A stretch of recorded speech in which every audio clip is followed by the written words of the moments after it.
மதுரை திருப்பரங்குன்றம் மலையில தீபம் ஏத்த முடியலன்னு சொல்லி பூர்ணச்சந்திரன் அப்படிங்கிறவர் இறந்து போயிருக்கிறாரு. அவர் இறந்து போன வாட்டி அவர் குடும்பத்துல வந்து பாத்தீங்கன்னா, ரொம்பவே வந்து ரொம்ப மனம் உடைஞ்சு போயிருக்கிறாங்க. எதிர்பார்க்காத ஒரு இது. அவர் வந்து சொல்லிட்டு இருந்தாராம் வீட்ல இந்த மாரி தீபம் ஏத்த முடியல, தீபம் ஏத்த முடியலன்னு இறந்துட்டாரு. அவர் இறந்து போன வாட்டி பாரதிய ஜனதா கட்சி மற்றும் இந்து முன்னணியின் சார்பாக ரூ.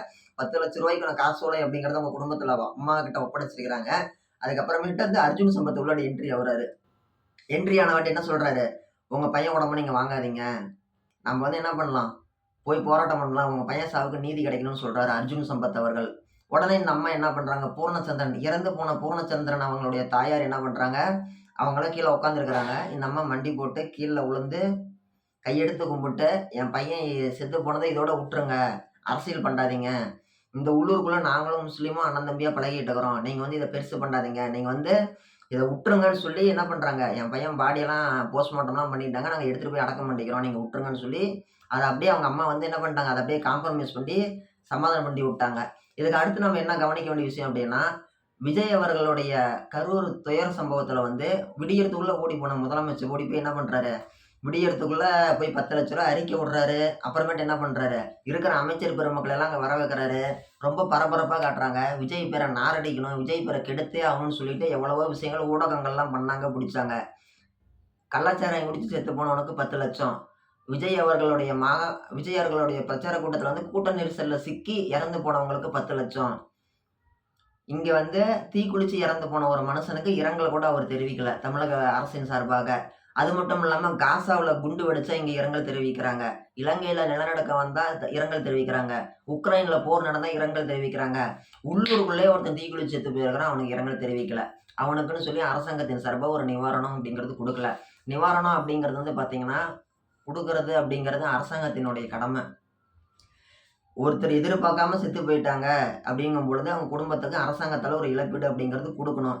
இப்ப நம்ம கேட்கிறோம் இல்லைங்களா? இழப்பீடு அப்படிங்கிறது இறந்து போன பூர்ணச்சந்திரன் அவர்களுடைய உடலுக்கு நீங்க ஒண்ணும் ராணுவ மரியாதை, அரசு மரியாதை நீங்க குடுங்க அப்படின்னு சொல்லி நாங்க கேட்க போறதில்ல. நீங்க குடுக்க போறதும் கிடையாது.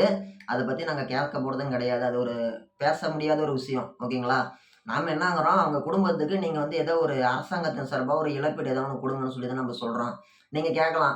ஏப்பா இவரு நம்ம இழப்பீடு குடுத்தோம் அப்டின்னா, இவர பார்த்தே நாளைக்கு யாராச்சும் ஒருத்தர் வந்து இதையே ஒரு அட்வான்டேஜா எடுத்துட்டு, யாராச்சும் ஒரு திரி குடிச்சுட்டாங்க அப்டின்னா, இந்த மாரி 4 பேர் குடிப்பான், 4 பேத்துக்கு பணம் குடுத்துட்டு இருப்பியான்னு நீங்க கேட்கலாம். பாயிண்ட்டு. நீங்க கேட்கறது நியாயமான பாயிண்ட் தான். நான் கேட்கறேன். சாராயம் குடிச்சு கள்ளக்குறிச்சியில செத்து போனாங்கல்ல, அவங்களுக்கு நீங்க பணம் குடுத்தீங்கல்ல, அது என்ன ஊக்கப்படுத்துறதுக்கோசரம் 10,00,000 குடுத்தீங்களா? என்கரேஜ் பண்றதுக்கா குடுத்தீங்க? கிடையாது தானே! தமிழக வரலாற்றிலேயே வந்து பார்த்தீங்கன்னா, சாராயம் குடிச்சு செத்து போனவனுக்கு ரூ. 10,00,000 குடுத்தது இதான் மொத டைமு. கடந்த இந்த ஆட்சியில தான் குடுத்துருக்காங்க. அப்படி இருக்கும் பொழுது, சாராயம் குடிச்சு செத்து போனவனுக்கு 10,00,000 எதுக்கு குடுத்தீங்க? உங்க பேர்ல வந்து கெட்ட பேர் வந்துரக்கூடாதுங்கிறதுக்கோசரம் குடுத்தீங்க. அடுத்து விஜய் மாநாட்டுல விஜய் பிரச்சார கூட்டத்துல செத்து போனவனுக்கு எதுக்கு 10,00,000 குடுத்தீங்க? விஜய் பேர்ல கெட்ட பேர் வரணுங்கிறதுக்கோசரம்.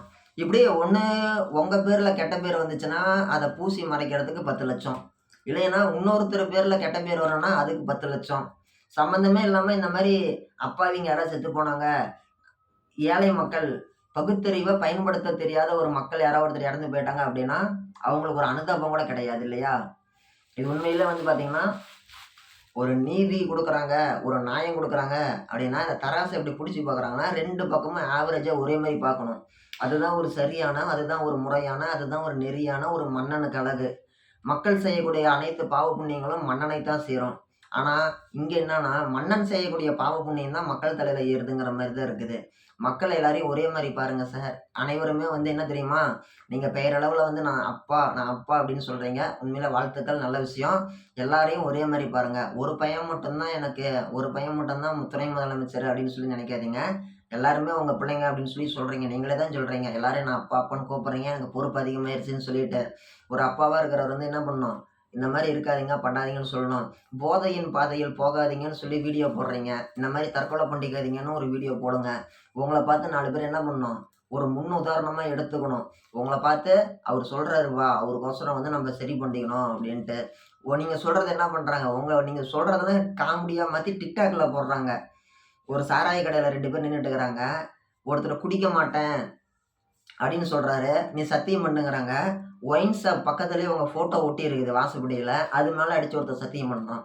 எங்க அப்பா மேல சத்தியமா நான் குடிக்க மாட்டேன் அப்டின்ட்டு. அதே மாதிரி ஒருத்தன் ஊருக்கு பூரா போயிட்டு எங்கள் அப்பாவுக்கு பிறந்தனால மிட்டாய் கொடுக்குற மாதிரி ஒரு வீடியோ. உடனே இன்னொருத்தன் வந்து என்னையா உனக்கு பிறந்தநாளா உன் பையன் ஊருக்கு பூரா மிட்டாய் கொடுத்துட்டுருக்கான்னு சொல்கிறாங்க. உடனே அவங்க அப்பா என்னங்கிறாரு, பெத்த அப்பன், என் பிறந்தநாள் எனக்கே தெரியாது, என் மகனுக்கு எப்படி தெரியும் அப்படின்னு சொல்லிட்டு தொலைகிட்டு போய் பார்க்குறாங்க. பார்த்தா தமிழ்நாட்டோட முதலமைச்சர் தான் எங்கள் அப்பா. எங்கள் அப்பா பிறந்தநாளுக்கு மிட்டாய் எடுத்துக்கோங்க, எங்கள் அப்பா பிறந்தநாளுக்கு மிட்டாய் எடுத்துக்கோங்கன்னு சொல்லி அங்கே கொடுத்துட்டுருக்குறான். நீங்கள் வந்து சொல்கிறத ஒரு சில ஊடக நண்பர்கள் வந்து உங்களை ஒரு காமெடியான ஒரு நபரை சித்தரித்து அதை வீடியோ போடுறாங்க. ட்ரோல்ஸ் அண்ட் மீம்ஸ் அப்படிங்கிறது சீமான் அண்ணாவுக்கே இருக்குது. அப்படிங்கும்போது அனைவருக்குமே இருக்கும் தான். அவர் அவ்வளவு சூப்பரா பேசுறாரு, எல்லாம் பண்றாரு, பிடிக்கிறாரு. எல்லாத்துக்குமே இருக்குது. இன்னைக்கு குடியரசுத் தலைவரு, பிரதமரு குடியரசுத் தலைவருக்கு நம்ம ஊர்ல எதுவும் மீம்ஸ் கிடையாது. மித்தபடி பிரதமர்லேருந்து அனைவருக்குமே, அனைத்து கட்சிகளுக்குமே, அனைத்து செலிபிரிட்டிக்குமே, ஒரு சின்ன சின்ன ஆளுகள் மொதற்கொண்டு டெம்ப்ளேட்டு அப்படிங்கிறது ஒரு படம் வந்தா கூட ஒரு மீம்ஸு அப்படிங்கிறது போட்டுர்றாங்க.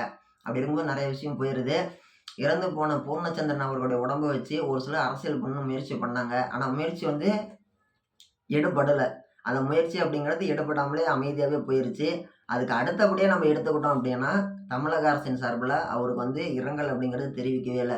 இது உண்மையாலுமே வந்து பார்த்தீங்கன்னா, ஒரு கண்டனத்திற்குரிய, ஒரு வருத்தத்திற்குரிய ஒரு விஷயம் தான். இந்த மாரி அவங்க பண்ணியிருக்க கூடாது.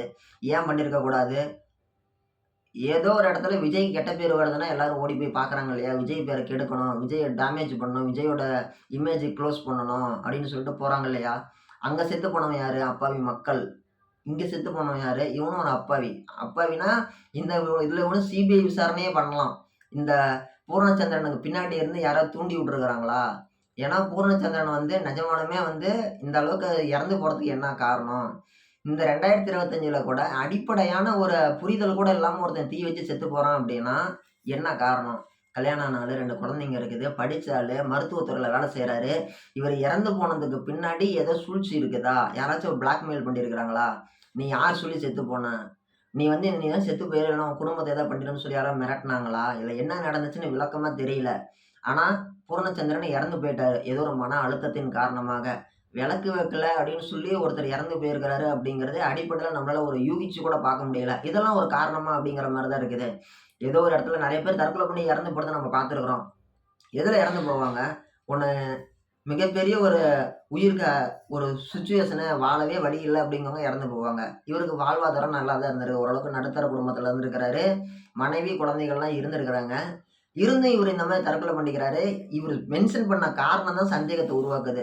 விளக்கு வைக்க முடியலன்னு சொல்லி தான் இறந்து போறதா ஒரு கருத்து பதிவு பண்ணியிருக்கிறாரு. இது எந்த விதத்துல வந்து ஏத்துக்கொள்ளக்கூடியதுன்னு எனக்கு தெரியல. கிட்டத்தட்ட 8,00,00,000 தமிழ் மக்கள் இருக்கிறாங்க.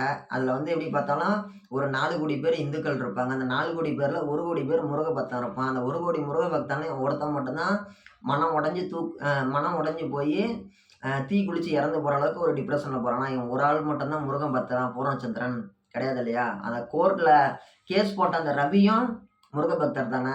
அவரு எப்படி தெளிவா போய் கோர்ட்ல ஹைகோர்ட்லேருந்து சுப்ரீம் கோர்ட் போய் போராடுறாரு. அந்த தெளிவு ஏன் இவருக்கு இல்ல? இத்தனைக்கும் இவரும் படிச்சவர் தான். இவருடைய மரணம் அப்படிங்கிறது ஒரு சந்தேகத்திற்கு உண்டான ஒரு விஷயம் தான்.